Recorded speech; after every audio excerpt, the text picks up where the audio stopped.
second presenter for today, who is Cecilia. She's a rising high school senior at Newton North High School. Thank you. All right, good afternoon. Good afternoon, everybody. As been so kindly introduced, my name is Cecilia and I'm a rising high school senior at Newton North High School. And today I have the opportunity to share with you all about the research I did in the Concelis lab this summer, which is investigating scribble activity in T-cell differentiation of hematopoietic stem cells. So first, I want us all to get some base information on what a hematopoietic stem cell is. I think we've all heard of stem cells. They proliferate in the body. They're able to create cells from multiple lineages, and hematopoietic stem cells are the cells which create all the lineages for your blood. So that includes your red blood cells, your white blood cells, and your platelets.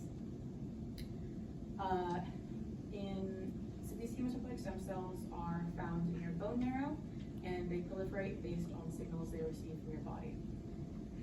In many different diseases, transplanting these hematopoietic stem cells, or HSC as they're also known, is curative, since you're replacing damaged or ineffective hematopoietic stem cells for healthy ones. However, if immune reconstitution is impaired, then this can often lead to worse patient outcomes. Impaired immune reconstitution is referring to when your immune system is wiped out, like from a bone marrow transplant, for example. Our lab wanted to see if we could stop this from happening, which brings us to the scribble scaffolding protein. So scaffolding proteins interact with different signaling pathways to form complexes. And scribble in particular has many roles, but it aids in helping these hematopoietic stem cells out of their senescent gap 0 phase, which refers to a cell's resting phase, where it does not proliferate and preserves its activity. So scribble, alongside being tumor suppressor, is helping these hematopoietic stem cells, which aids hematopoiesis, the production of blood cells. We wanted to know a little bit more about scribble. In the past, our lab has found that when we inflame scribble-deficient mice with poly-IC, a chemical, often these scribble-deficient mice will have improved hematopoietic stem cell fitness. So as you can see here, we took some scribble knockout in wild-type mice. We used poly-IC to inflame them. We dosed them 6 times, and we analyzed the leukocyte count of their peripheral blood. And what we saw is that these scribble-deficient mice were resistant to inflammation, and this means that they were more effective at their job when compared to wild type. But we wanted to know, how does this work? In order to find out a little bit more about scribble, we did RNA sequencing. RNA sequencing is an unbiased bioinformatic approach, which allows us to profile different genes to check for dysregulation. What we saw was that the most dysregulated genes were part of the Notch signaling pathway. So as you can see here in our heat map, all of these genes are associated with the Notch signaling pathway. Here we have our wild type mice, and these genes are downregulated in the wild type. But these same genes are upregulated when we knock out scribble. And the opposite is happening over here, where these genes are upregulated, they're downregulated in scribble deficiency. But what is the Notch signaling pathway? The Notch signaling pathway has many functions, but we looked into its ability to aid in T-cell maturation. So in this image here, we have our early precursor T cells, and as Notch signaling comes into play, it allows these precursor T cells to mature to their DN3A stage. DN stands for double negative, and it's referring to T cells that are double negative for CD4 and CD8 antibodies, which I'll get back to in a minute. But I want us to look at T cells' role in immune defense. I think we've all heard of white blood cells. They help defend our body against different pathogens. And T cells are a kind of white blood cell. Specifically, our lab looked into CD4 positive and CD8 positive T cells, which are able to be identified by their specific antibody markers. And they have very distinct roles in immune defense. So CD4 CD4 positive T cells are known as helper T cells, and they activate other immune cells, whereas CD8 positive T cells are cytotoxic, which means that they kill cancer cells. Putting all this together, we know that Scribble has a role in Notch signaling, and we also know that Notch signaling helps with T cell maturation. So this summer, we asked the question, what does Scribble deficiency do to T cell maturation?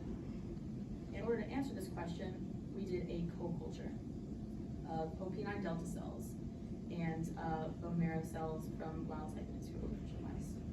So OP9 delta is a special line of cells. They're mouse bone marrow stromal cells that are engineered to overexpress the Notch ligand delta. We co-cultured those with our wild type and Scribble deficient bone marrow cells taken from mice, and we immunophenotypically analyzed the output of this cell co-culture using flow cytometry. Flow cytometry is a method of analyzing and sorting cells based on their size, their complexity, and by the fluorescent antibody markers that we stain the cells with. So we stain this output from the co-culture with many different kinds of cells, with many different kinds of antibodies, but we're going to be looking specifically at our T cell population. So here we have our flow cytometry results from wild type and Scribble knockout T cells. I'll walk you through it. Hopefully, you remember earlier, I mentioned our double negative T cells, and that is this population right here. Along this axis is CD4, and this axis is CD8. So these cells here have neither CD4 or CD8 antibodies. Looking over here, we have our double positive cells, which express both CD4 and CD8 antibodies. And over here are our single positives with CD8 and CD4 that express either CD4 or CD8 antibodies. Comparing these two graphs, we can see the major difference between them is the amount of double negative cells in our knockout population when compared to our wild type. We have way more double negative T cells in the Scribble deficient cells compared to wild type. We determined that this is because the T cell maturation is being arrested at the Notch-dependent developmental stage. What this means is that when we take out Scribble, these T cells are unable to mature past their most immature double negative stage. So they can't go on to become double positive, and they can't go on to become mature fully positive, single positive T cells. However, we still need to repeat this experiment in order to check for replicability. And additionally, we also want to look at the mouse thymus. The thymus is a gland located above the lungs, which both humans and mice have, and it is the primary site for T cell maturation. We didn't do this before because working directly in the thymus is more complex than just doing a cold culture, and we wanted to get some preliminary data before we moved into these more complicated experiments. But we hope to do an in vitro culture, and hopefully, if our procedure gets approved, an in vivo mouse model of the thymus, and looking at how Scribble deficiency impacts this T cell maturation. And finally, our significance. Our end goal, of course, is to help patients, and by understanding Scribble's function and role in the body, we hope to be able to help patients who are immunocompromised, who get frequent recurrent viral infections. We also hope to help those with autoimmune diseases, maybe patients who just received bone marrow transplants. However, more research, like our future plans in the thymus, is needed before we can come to these conclusions. And this concludes my presentation. I would like to thank my lab PI, Dr. Gonzalez, my day-to-day mentor, Dr. Singh, as well as the Yes for Cure team, and my funding support. And I would like to thank all of you for listening, and if you have any questions now.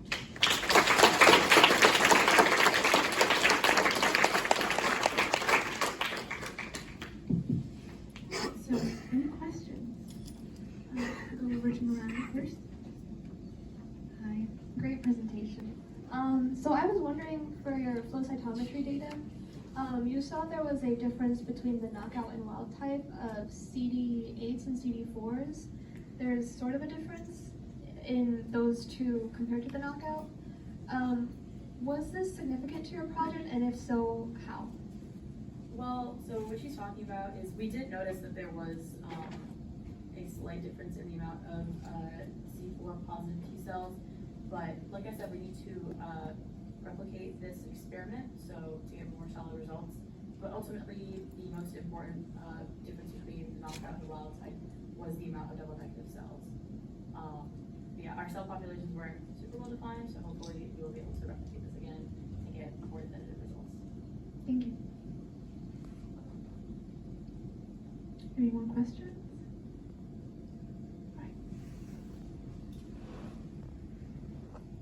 Hi, great job on your presentation. I just wanted to know if there's like other cells that were talked into consideration to evaluate like the Notch signaling pathway, or if that's like something that you all wanted to do in the future other than just looking at the ligands, perhaps like more downstream targets, or? I actually don't know. That's a really good question. I think that we just picked the opioid and delta cells, but because of their overexpression of the Notch ligand. But looking into different cell lines would definitely be interesting. I'll look more into it. Thank you.